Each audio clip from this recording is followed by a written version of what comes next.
have struggled to figure out what I wanted to say on this issue.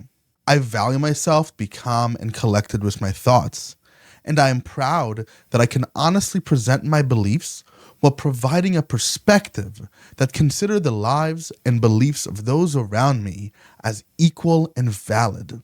But on the morning of October 7th, that part of myself was replaced by someone I hadn't seen in a long time, not since I was a child in Israel. I was furious, sad, angry, and frustrated, but predominantly I was vengeful. I was crying in my bed, trying to contact my family in Israel, hoping that no one was hurt and that my cousins, uncles, and grandparents were safe. At first, I couldn't stomach the videos coming out. I would curdle at the faintest sight of soldiers covered in blood, disfigured, wearing the same uniform my parents wore during their service in the IDF. All I could see was my Ima and Abba dead on the ground. I was compelled to see and watch everything I could. Glued to my phone, I forced myself to see it, to feel the blood, the horror, the pain, the outright inhumanity. Bodies were maimed, survivors were recounting their stories, and there are pictures of babies shot in their cribs. Hamas took people, they kidnapped people, and paraded bodies through the streets. And alongside of that, videos of pro-Hamas supporters in Times Square and Sydney embroiled me further as they chanted, "Gas the Jews." At the time, statements like "turn Gaza into a parking lot" felt good, and straightforward solutions like "kill them all, it cannot be allowed to happen again" were cathartic. I recognized these feelings as a response to pain. And at the time, I knew that the right thing to say to those around me is, I don't want any civilians to die. I care for the innocent lives on both sides. But at the time, it also felt like a performance. It has been about 2 weeks, and I'm only beginning to digest this horrific massacre. I can tell that being glued to my phone, watching those images, was a way to feel solidarity with those my family and I have left behind. We escaped the horrific shadow of death that always crept behind us, but the rest of my family hasn't. Even as a child, I was always aware that at 18, I had a chance of dying by going to the military. And even before that, riding next to a bus, or simply because I was at the wrong place at the wrong time. Israelis have been saying, this is our 9/11. And at this point, we don't negotiate with terrorists, is a trope compared to what Israel is about to do. Hamas has an entire military network built underneath Gaza City. But in Gaza, targeting Hamas would inevitably kill, maim, and psychologically traumatize uninvolved children and families who are just trying to live. And the civilian casualties in Gaza are already horrific. We are seeing numbers in the thousands. Netanyahu's government failed Israel. The international community has failed Israel in Gaza. And now we have a conflict without an end in sight. While it is true that the IDF has repeatedly stated we are after Hamas, we don't want to kill civilians. But for Israel to cut off electricity, water, and food to Gaza is extremely distressing.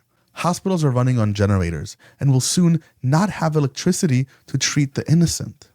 Water is running scarce, and there are reports of fights over food in the streets. Thankfully, as I was writing the script, aid has been approved into Gaza, and it's going to come through the Rafah crossing in the south soon. But it needs to be said, Hamas is a terrorist organization, backed by Iran with the explicit goal of eliminating the state of Israel and killing Jews. Saying Hamas is bad is about as brave as saying Hitler bad. And to say otherwise is morally bankrupt. Hamas has been waging military jihad for decades. It has been unapologetic about using women and children as suicide bombers, unapologetic about targeting civilians, and unapologetic about inviting violence upon its own people. Hamas and its military apparatus must be terminated. And a necessary strategic move is to force fighters and militants of Hamas out of the vast tunnel systems underneath Gaza City. The aid coming in is not for Hamas. It's for the civilians whom the Iran-backed jihadist organization has neglected this entire time. Suppose Hamas confiscates that aid for its own purposes, it will once again perpetuate horrors upon its own people. Yes, the context is important here, but let me just be clear. There is no moral equivalence between the two. As an Israeli, let me start with the obvious. We must speak better about this issue. Israel is the evident power. The fate of 2 million Palestinians in Gaza, unfortunately, literally rests in our hands. We can do better. We need to do better. I am a grandson of Holocaust survivors, to survivors of genocide and pogroms. I cannot stand silent when my people advocate for genocide. How can we possibly advocate for the genocide of people? How? If we believe in democracy, we know Hamas cannot be the legitimate sovereign of the people. We can't just group all Gazans with Hamas. Half of the Gazan population is under the age of 18. And considering that Hamas was voted into power in 2007, almost half of the population in the region didn't even have a choice in that. Remember the mission, the human mission. Apprehend and dispatch those who are responsible. We are not here for vengeance. We are here for justice.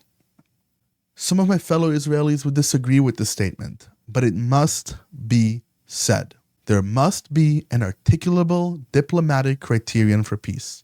I repeat, there must be an articulable diplomatic criterion for peace. From Israel's perspective, the release of all hostages and the complete dissolution of Hamas's leadership and entire military infrastructure, and a unified international effort to end Iran's funding of terror worldwide. And from the Gazan perspective, Israel and the international community strong and binding agreement to support and develop the region's economy, democratic governance, and the recognition of a Palestinian people there. Omri Boehm, a philosopher at the New School, said it best in his book, The Haifa Republic, that the only long-term solution for peace is developing a binational federal system between the two peoples. And I couldn't agree more. But that can't even begin to enter the public forum if neither side acknowledges the humanity of the other. And to that end, how will the global public begin to dispel its own dehumanization of the two peoples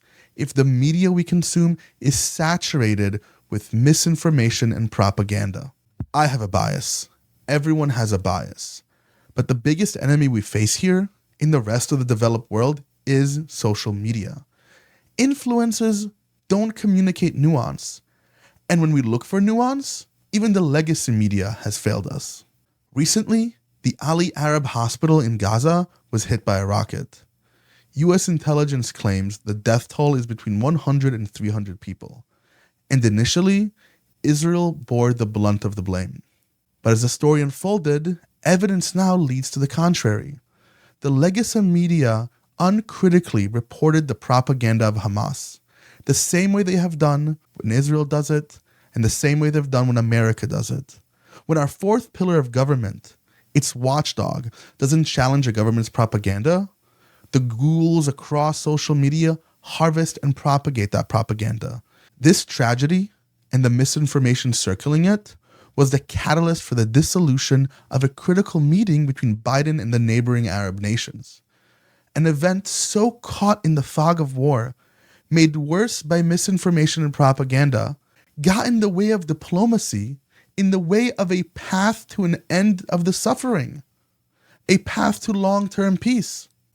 The internet and social media are like the Wild West. The necessary guardrails are still forming, but even with what's already there on a platform so frequently used by journalists to break the news, X, formerly known as Twitter, has been unraveling.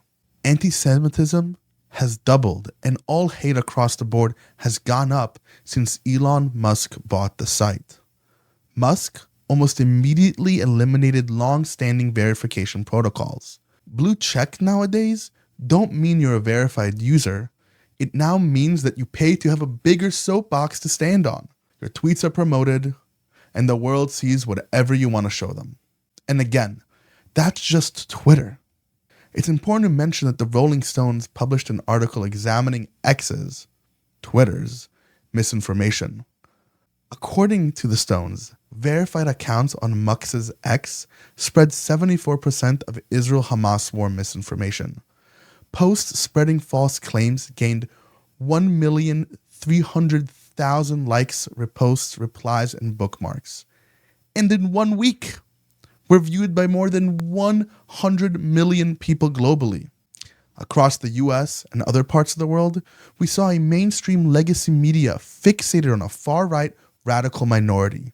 It treated their conspiracy theories and propaganda-level exaggerations equally valid to the truth. And with that validation from mainstream media, and with the help of the massive propaganda machine of Fox News, we saw the rise of a movement that elected Donald Trump, that incited an insurrection at the US Capitol, whose political leaders currently hold the Republican Party in the House of Representatives hostage over who should be the speaker. And for Tuck's sake, Tucker Carlson and the rest of his cohorts employed by Fox News knowingly spread fake information about Dominion and its voting machines.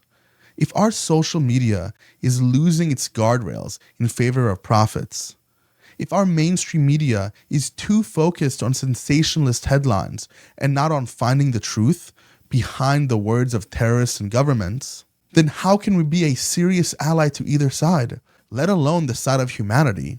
We must exercise skepticism about all these claims. Look at the effects during the COVID-19 pandemic. Look at the 2020 American elections. We've emboldened fascists. I stand with people, not with governments. I'm an Israeli, I'm an American, and I stand against the death and destruction of the innocent. Every inhumane act further erodes our belief in humanity.